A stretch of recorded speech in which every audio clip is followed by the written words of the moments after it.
Я лично побывала на 25-метровой высоте, так сказать, сегодняшней рабочей карты Дырновского полигона в Сыктывкаре.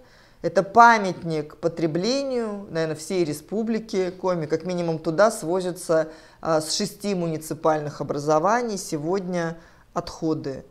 И, по крайней мере, вот сейчас задача сделать так, чтобы хотя бы логистическое плечо сократилось до 187 максимум километров, то есть менее 200, откуда мы все-таки сюда завозим эту вот отходную часть.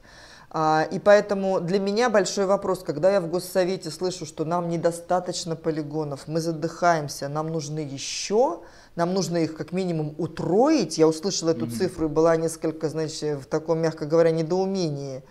А мы правда вот все с вами вместе, население республики, хотим, чтобы в 3 раза увеличилось количество вот этих узаконенных мест захоронения, именуемых в народе свалками или помойками?